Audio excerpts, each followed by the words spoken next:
Well, hi, Terry. How are you? I'm great, LaVonne. How are you? Good. It's so good to see you. And Good to see you too.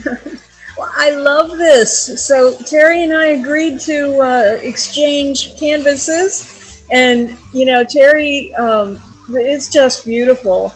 And, Oh, I'm thank out of you. my comfort zone painting on canvas. So, but, But I love what you did. oh, thank you. So we agreed to exchange canvases and then paint a piece of furniture inspired by the canvas. Yes, I'm so excited. I love the whole scene, but I love the colors that you chose here. And I'm very excited, very inspired by it to get started on my piece. I'm going to do a couple of nightstands made from like an old vanity. Oh, that'll be And I'm cool. excited. Yeah. Well, I'm doing a vanity, so that'll also be cool too. So that's funny. Great I think, minds think alike. yeah, we got it going on. That is, what we're doing here, and just so excited to get started. Definitely, and you can see our two styles are totally different. So I know that we're probably going to get out of our own comfort zone with these and do something, sort of push ourselves a little to do something a little bit different. Yeah, I totally agree. Well, The thanks, challenges and are always so fun. can't wait until we can show each other the results. I know, me too. I'm ready to get started painting. Yeah.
I painted a coat of Bunker Hill blue mixed in with a little bit of cotton, just smeared here and there so that it wouldn't be a solid color on the sides and the top.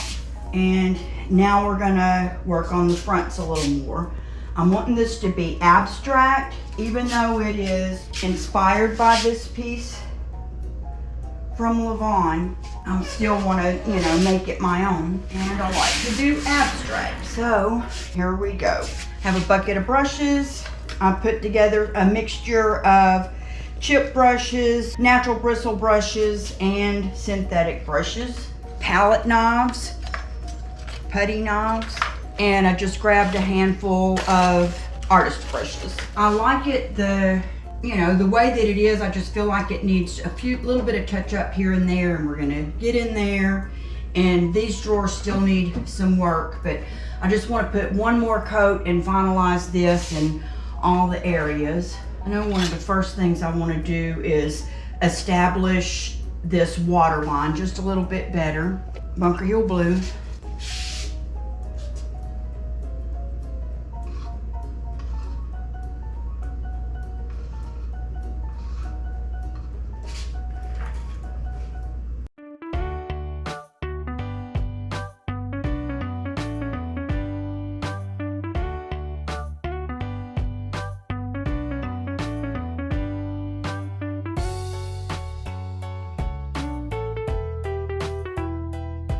When it's abstract, all these little things don't really matter.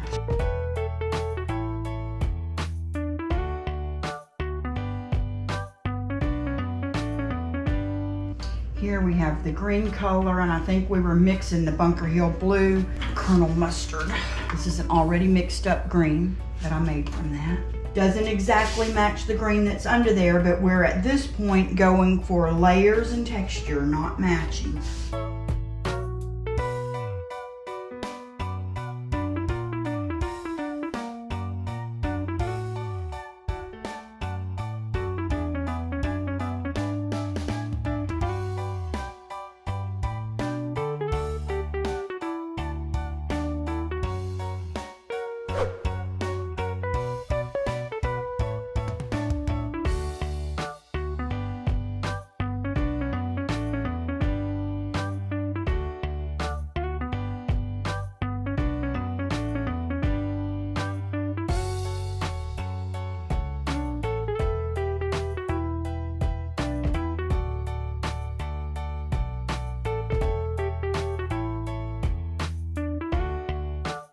Okay, I really kind of like the way this water looks right now.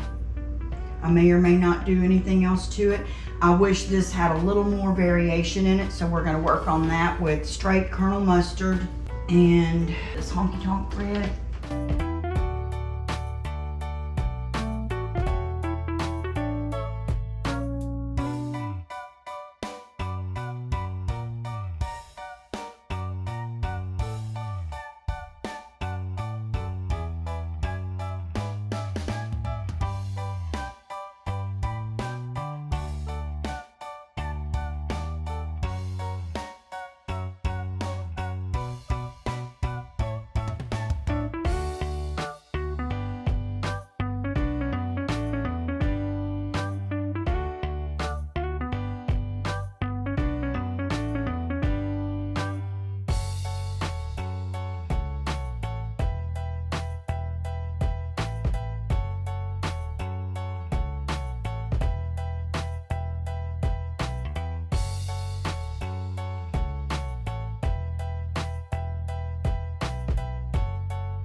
I'm gonna mix a little bit of Daisy yellow and Honky Tonk red to get a little more orange in there to match her picture a little bit better. Both of these, this one's pretty dry. There's not much in here, so that's fantastic for when you're using a palette knife. It's pretty thick.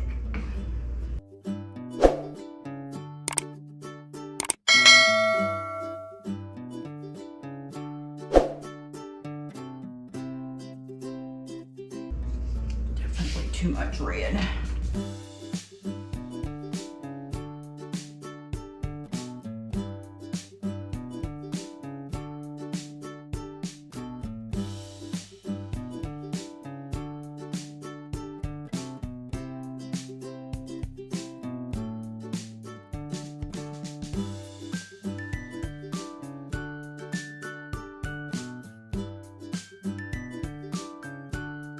if you want your paint to be thick like this when you're working with it and you're not at the end of a jar like this, you pour some out on a paper plate or in a container or whatever the night before and just lay a paper towel or a paper plate or something over it so a little bit of air can still get to it, and the water will start to evaporate overnight and you'll get a good thick crusty paint. I guess crusty's not the right word, but you know what I mean.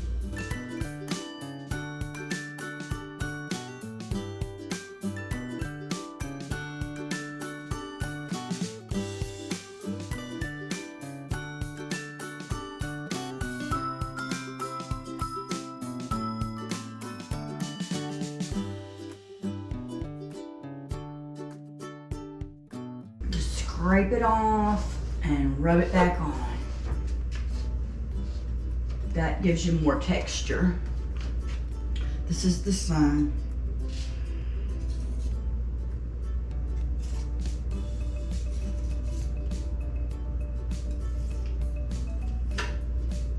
You can tell the difference because this one has not been sat out overnight and it's a lot thinner. I'm gonna try to just grab out of the lid so I can get some of the thicker part.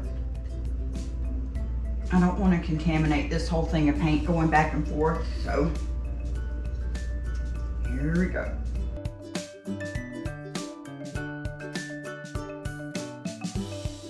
See what I'm gonna do.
And I really think that's it for now. I'm gonna come back in a minute. I wanna buff this a tad.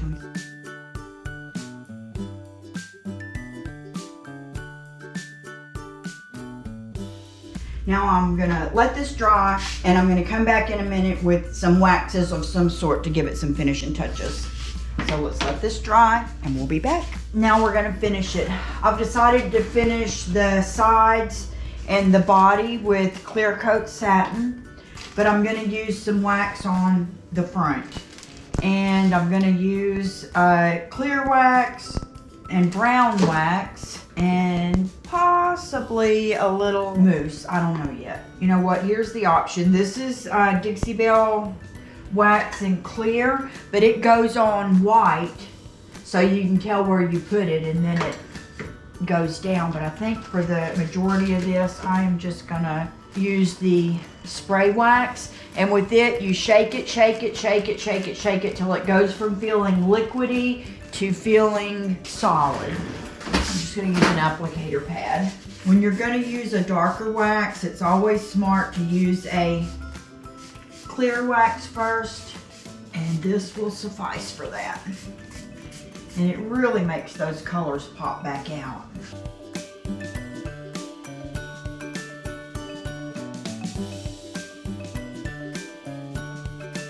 We need a little sandpaper right there. Get a Dixie Belle sanding pad. I'm not wanting to remove any real paint, but just knock down that texture a notch.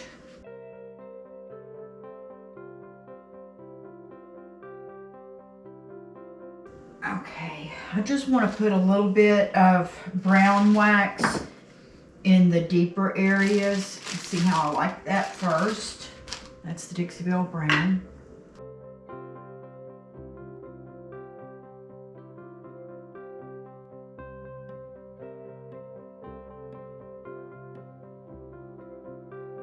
In LaVonne's painting, her greens and blues are more muted.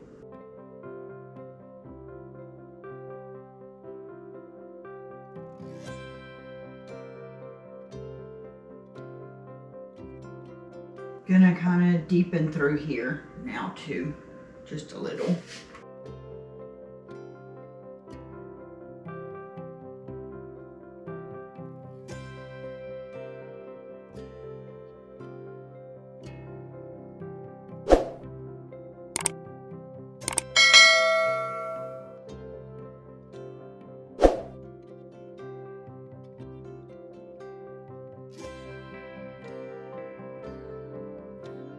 Okay, now that that's deepened, I'm going to come back with a little bit of the clear on a clean corner.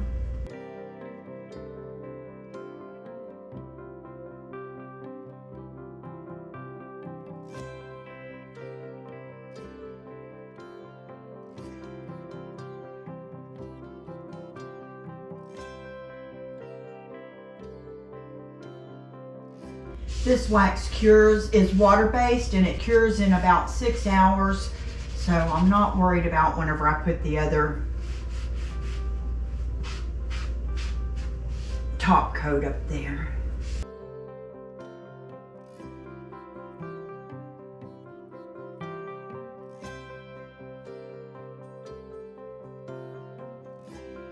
This is Gemstone, Mousse, and Diamond, which is silver. I don't want it all over.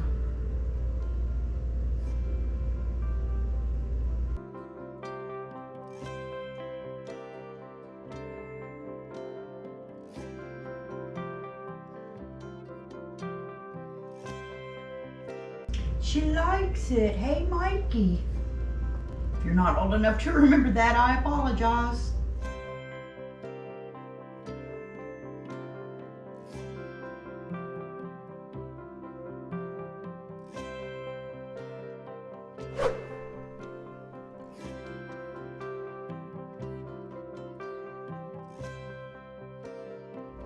I think that added just exactly what it needed.